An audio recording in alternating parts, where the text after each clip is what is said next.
स्वागत है आप सभी का गायत्री पीजी कॉलेज सांचौर की ऑनलाइन क्लासेस में। अभी तक आपने हमारे YouTube चैनल को सब्सक्राइब नहीं किया है तो आज ही चैनल को सब्सक्राइब करें, वीडियो को पूरा देखें, ज़्यादा से ज़्यादा लाइक और शेयर करें।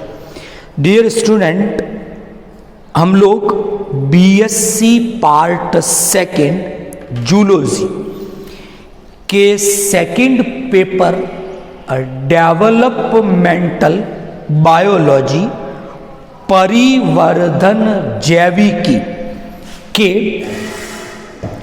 बारे में डिस्कस कर रहे थे और इस पेपर की जो हमारी फर्स्ट यूनिट है उसमें स्पर्मेटोजेनेसिस, oogenesis, इनके बारे में कुछ टॉपिक दिए गए हैं। तो पिछले कुछ लेक्चर्स हमने अपलोड किए थे तो उसमें हम लोगों ने डिस्कस किया था स्पर्मेटोजेनेसिस की प्रोसेस के बारे में, oogenesis की प्रोसेस के बारे में। तो आज से हम जो टॉपिक स्टार्ट कर रहे हैं तो आज के लेक्चर में हम मेल गैमेट जो स्पर्म है, शुक्राणु है, एक तो उसकी स्ट्रक्चर डिस्कस करेंगे। इसी तरह नेक्स्ट लेक्चर में हम जो फीमेल गैमेट हैं, ओवा, अंडाणु, उसकी स्ट्रक्चर डिस्कस करेंगे और फिर टाइप्स ऑफ एग, अंडों के प्रकार, एग मेम्ब्रेन, अंडों पर उपस्थित झिल्लियां, वो टॉपिक हम डिस्कस करेंगे। तो आज का जो लेक्चर अपना रहेगा वो बेसिकली स्पर्म की स्ट्रक्चर, शुक्राणु की संरचना के बारे में रहेगा। एक चीज मैं यहां पर क्लियर कर दूं कि जो अलग अलग एनिमल्स हैं इनके जो स्पर्म हैं वो भी अलग अलग प्रकार के होते हैं। यानी स्पर्म की जो स्ट्रक्चर है वो डिफरेंट है डिफरेंट एनिमल्स में। तो हम जो आज स्पर्म की स्ट्रक्चर डिस्कस कर रहे हैं वो बेसिकली ह्यूमन का स्पर्म, मानव के शुक्राणु की एक संरचना की स्टडी हम कर रहे हैं। मैंने बोर्ड पे एक डायग्राम के द्वारा मानव के शुक्राणु या स्पर्म की स्ट्रक्चर को रिप्रेजेंट किया है, प्रदर्शित किया है।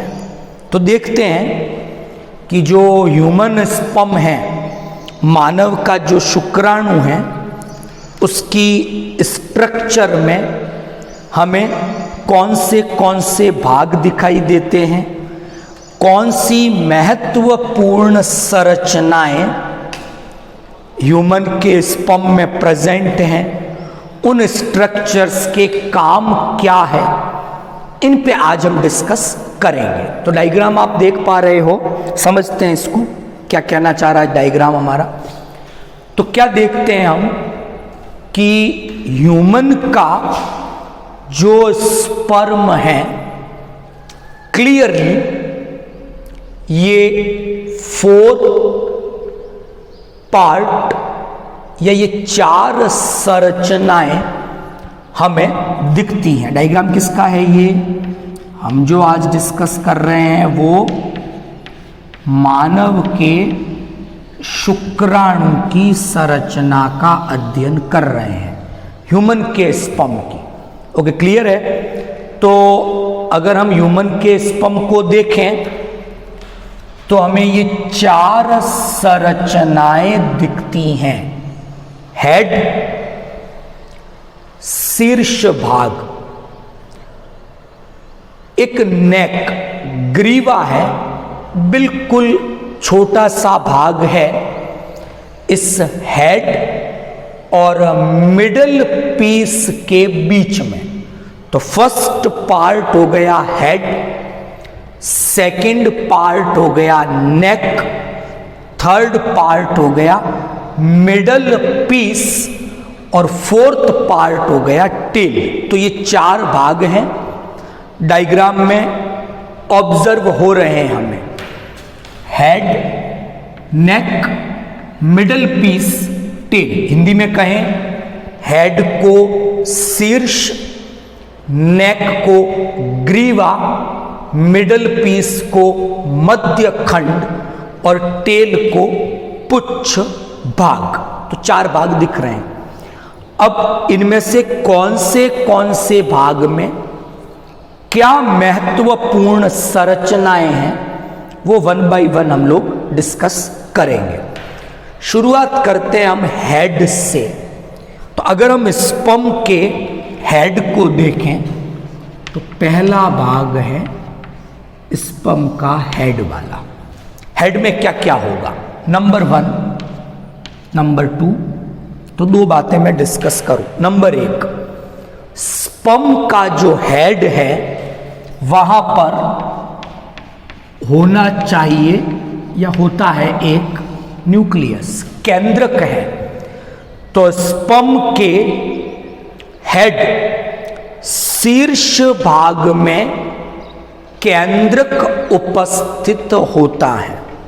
अब ये केंद्रक कैसा है, तो शुक्राणु के शीर्ष भाग में जो न्यूक्लियस है वो चपटा, फ्लैटन्ड न्यूक्लियस प्रेजेंट है और लार्ज साइज का, बड़े आकार वाला ये केंद्रक हेड में उपस्थित है।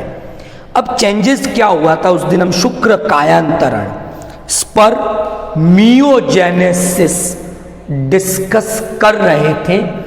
तो ऐसा हमने डिस्कस किया था कि स्पर्मियोजेनेसिस के समय क्या होता है, उस समय कि स्पर्मियोजेनेसिस के समय न्यूक्लियस में चेंजेस आते हैं। और क्या चेंजेस आए थे कि जो प्रोटीन है न्यूक्लियस में, डीएनए के साथ प्रोटीन होता है हिस्टोन, लेकिन शुक्र कायांतरण के समय हमने डिस्कस किया था कि एक नया प्रोटीन आ जाएगा, इट इज कॉल्ड प्रोटेमीन। तो न्यूक्लियस है शीर्ष भाग में, चपटी आकृति का है, बड़े आकार वाला है और इसमें प्रोटेमीन प्रोटीन प्रेजेंट होता है। यहां तक ठीक। तो हेड में एक न्यूक्लियस है, तो ध्यान रखना न्यूक्लियस अगुणित है क्योंकि शुक्राणु अर्धसूत्री विभाजन से बने हैं। So the nucleus is haploid, अगुणित केंद्रक है ये। नंबर 2, स्पर्म का जो हेड है वहां पर एक कैप लाइक स्ट्रक्चर प्रेजेंट है। तो स्पर्म के हेड पर जो एक कैप लाइक टोपी नुमा संरचना है, इसे हमने नाम दिया एक्रोसोम। ओके, समझते हैं। शुक्र कायांतरण में हमने ऐसा पढ़ा था कि जो स्पर्मेटिड्स हैं, शुक्राणु पूर्व कोशिकाएं हैं, इनके केंद्रक पर गोल्गी कॉम्प्लेक्स, गोल्जी काय की सिस्टर्नी आकर व्यवस्थित हो जाती है और इसी गोल्जी कॉम्प्लेक्स की जो सिस्टर्नी है उनके द्वारा ये कैप लाइक स्ट्रक्चर एक्रोसोम का निर्माण किया जाता है। तो जो स्पर्म का हेड है, यह जो दूसरी महत्वपूर्ण स्ट्रक्चर हमें दिखती है वो एक्रोसोम है। एक्रोसोम को कॉमनली जिएंट लाइसोसोम, वृहद लाइसोसोम के नाम से भी जाना जाता है। अब करता क्या है एक्रोसोम, फंक्शन डिस्कस कर ले। At the time of fertilization, जब निषेचन की क्रिया होती है, शुक्राणु और अंडाणु का संलयन होगा, तो शुक्राणु का हेड और मिडल पीस, मध्य खंड, ये दो भाग अंडाणु में एंटर करते हैं। लेकिन अंडाणु की संरचना हम देखें, कल डिस्कस करेंगे, तो अंडाणु की संरचना के चारों ओर झिल्लियां, प्रोटेक्टिव मेम्ब्रेन है। दो बड़ी इंपॉर्टेंट है, एक का नाम है जोना पेल्यूसिडा, दूसरी का नाम है कोरोना रेडिएटा। तो जब तक ये जो मेम्ब्रेन है, zona pellucida layer, corona radiata layer, ये पेनेट्रेट, जब तक इनमें कोई छिद्र नहीं बने तब तक शुक्राणु अंडाणु में एंटर हो नहीं पाएगा, मतलब ओवरऑल कहें तो निषेचन नहीं हो पाएगा।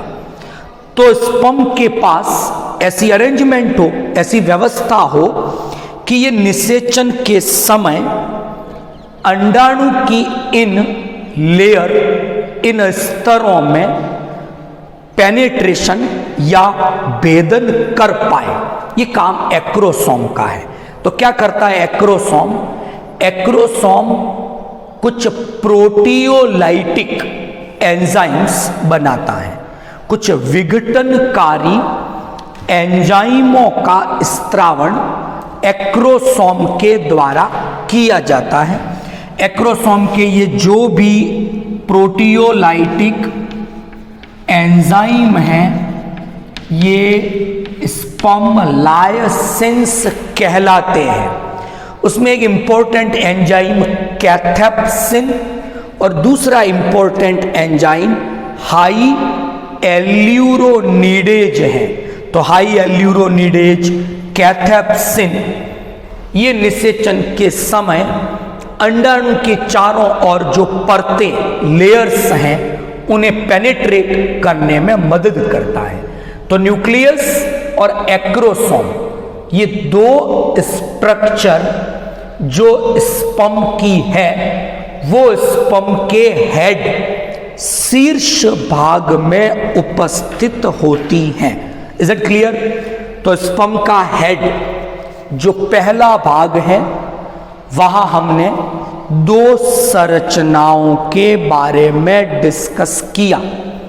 एक न्यूक्लियस की डिस्कस की, कैसा है वो न्यूक्लियस, कौन सा प्रोटीन है वहां पर, ये डिस्कशन हमने किया। और जो सेकंड डिस्कशन हमने किया हेड पार्ट में, वो एक्रोसोम के बारे में किया। वो क्या करता है, कैसी स्ट्रक्चर है, कौन से एंजाइम रिलीज करता है, ये बातें हमने डिस्कस की। ओके, नेक्स्ट, जो स्पर्म की स्ट्रक्चर में दूसरा पार्ट है वो नेक, ग्रीवा है। तो मैंने क्या कहा था, नेक एक अस्पष्ट सा हिस्सा है इस हेड और मिडल पीस, शीर्ष और मध्य खंड के बीच अस्पष्ट ग्रीवा उपस्थित होती है। Is that clear? आगे चले, middle piece important part discuss करेंगे, यहां क्या क्या होगा। तो नेक्स्ट पार्ट जो हम डिस्कस कर रहे हैं स्पर्म की स्ट्रक्चर में, it is middle piece. Hindi में इसे हम मध्य खंड के नाम से जानते हैं। क्या क्या है मध्य खंड में? नंबर एक, जो फर्स्ट स्ट्रक्चर होगी, इट इज नेबेन कैरल। एक तो इस पे डिस्कस करेंगे, दूसरा हम डिस्कस करेंगे मैन चीट पे, तीसरा हम डिस्कस करेंगे प्रॉक्सिमल सेंट्रियोल पे, चौथा हम डिस्कस करेंगे रिंग सेंट्रियोल पे। तो ये 4 इंपॉर्टेंट स्ट्रक्चर्स हमें मिडल पीस मध्य खंड वाले भाग में दिखाई देती है। डिस्कस करें कौन सी स्ट्रक्चर कहाँ है, क्या काम कर रही है। ओके, पहली बात किसकी, ये जो मैंने यहां पर शो की है, ये सभी दे आर नेबन कैरन। अब क्या है नेबन कैरन? तो ऐसा हमने स्पर्मियोजेनेसिस शुक्र कायांतरण में समझा था कि जो स्पर्मेटिड्स हैं, शुक्राणु पूर्व कोशिका हैं, उसमें माइटोकॉन्ड्रिया स्कैटर्ड फैली हुई थी, बिखरी हुई थी। और फिर जब स्पर्मियोजेनेसिस हुआ, शुक्र कायांतरण की क्रिया हुई, तो ये जो माइटोकॉन्ड्रिया स्कैटर्ड बिखरी हुई थी, ये सब मिडल पीस में जाकर व्यवस्थित हो गई। और मिडल पीस में जाकर माइटोकॉन्ड्रिया ने व्यवस्थित होकर जो स्ट्रक्चर बनाई, उस स्ट्रक्चर का नाम नेबन कैरन दिया गया। तो क्या है नेबन कैरन? नेबन कैरन मिडल पीस में प्रेजेंट वो स्ट्रक्चर है जिसे माइटोकॉन्ड्रिया के द्वारा बनाया गया है। और होगा क्या इससे कि अब माइटोकॉन्ड्रिया एक ही जगह पर व्यवस्थित हो गई है। और होगा फायदा क्या इससे कि स्पर्म को एनर्जी एक साथ और वो भी अधिक मात्रा में चाहिए। अगर माइटोकॉन्ड्रिया स्कैटर्ड बिखरी हुई होती तो स्पर्म को एनर्जी टुकड़ों में मिलती, जबकि स्पर्म को एनर्जी एक साथ चाहिए। इसलिए ये नेबन कैरन स्ट्रक्चर बनी। तो अभी इतना याद रखना है, नेबन कैरन मिडल पीस में है और इस स्ट्रक्चर का निर्माण माइटोकॉन्ड्रिया के द्वारा किया गया है। Next, मैनचीट cytoplasm. स्पर्मेटिड्स शुक्राणु पूर्व कोशिका में अनावश्यक अनयूजफुल साइटोप्लाज्म था, जिसके कारण उसका आकार बढ़ा था। तो शुक्र कायांतरण के समय क्या किया था? उस एडिशनल अनयूजफुल साइटोप्लाज्म को डिस्कार्ड, बाहर निकाल दिया। और बाहर निकालने के कारण अब साइटोप्लाज्म कम रह गया, तो वो कंसंट्रेट गाढ़ा हो गया और जाकर अरेंज हो गया कहां पर? मिडल पीस वाले भाग में। और उसने जो व्यवस्थित होकर ये स्ट्रक्चर बनाई, इस स्ट्रक्चर का नाम मैनचीट दिया गया। तो फिलहाल के लिए इतना याद करें, मैनचीट वो स्ट्रक्चर है जो स्पर्म के मध्य खंड मिडल पीस वाले भाग में प्रेजेंट है। और ये एक्चुअल में साइटोप्लाज्म जो यूजफुल है, काम का है, तो वो कंसंट्रेट गाढ़ा हो गया है और अरेंज हो गया है। उसी को हमने नाम दिया मैनचीट। नेक्स्ट, मिडल पीस में प्रॉक्सिमल सेंट्रियोल है। ये एक्चुअल में नेक वाले पार्ट तक चला गया है, वहां पर प्रेजेंट है। तो ये जो प्रॉक्सिमल सेंट्रियोल है, ये एक्चुअल में क्या था कि स्पर्म में जो सेंट्रियोल था वो डिवाइड हो गया। तो उसने 2 सेंट्रियोल बनाए, एक प्रॉक्सिमल सेंट्रियोल, दूसरा डिस्टल सेंट्रियोल। तो प्रॉक्सिमल सेंट्रियोल एक्चुअल में नेक मिडल पीस के अपर पार्ट में है।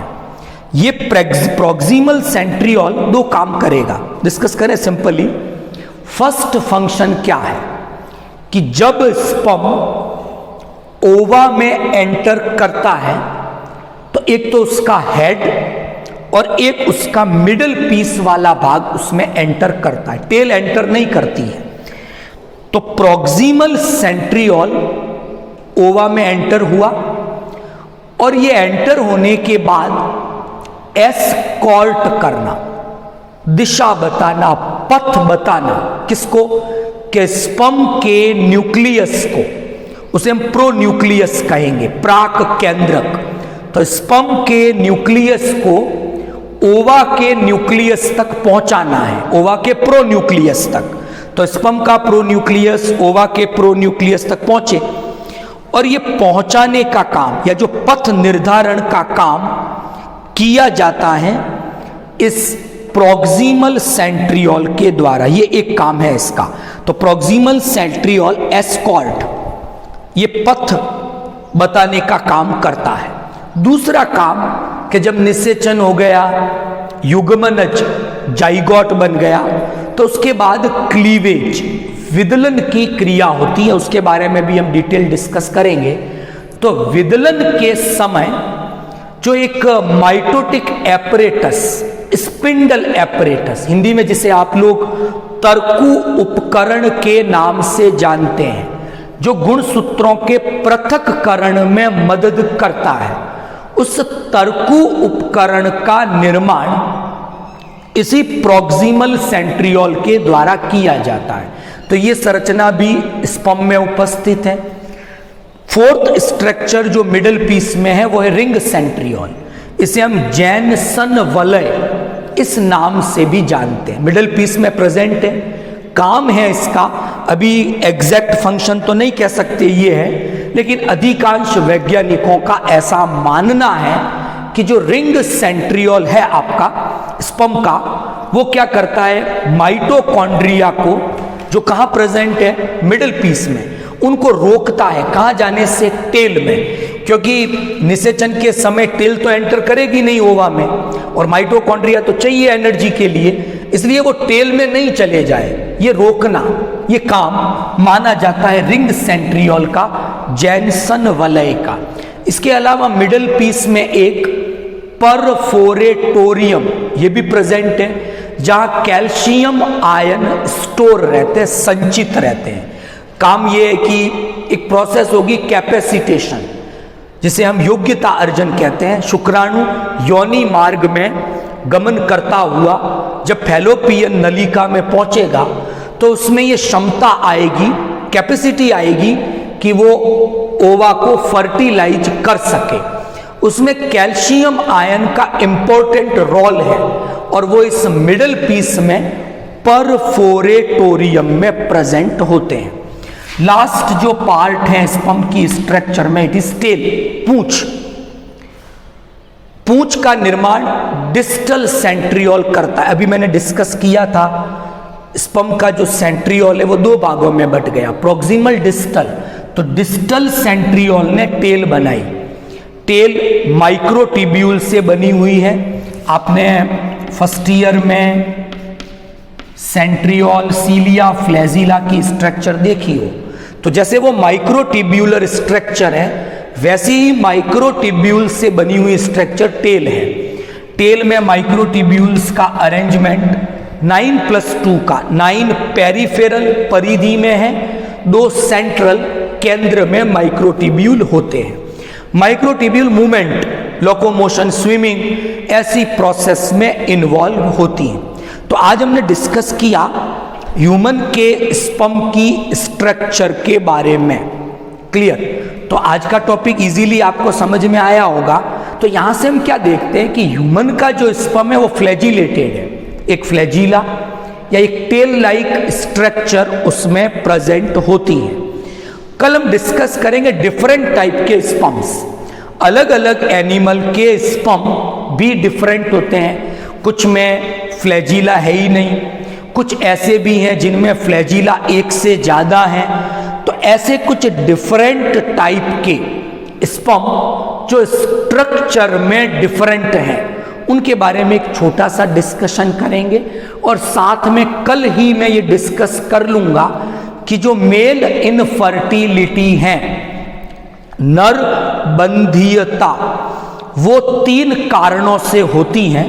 उन तीनों कारणों पे ओलिगोस्पर्मिया, एजुस्पर्मिया और नेक्रोस्पर्मिया, तो ये 3 टर्मिनोलॉजी है, एग्जाम में क्वेश्चंस बनते हैं। तो इन नेक्रोस्पर्मिया, ओलिगोस्पर्मिया और एजोस्पर्मिया पे भी कल हम लोग डिस्कस करेंगे। तो आज का लेक्चर आपको समझ में आ गया होगा। बहुत बहुत धन्यवाद आप सभी का।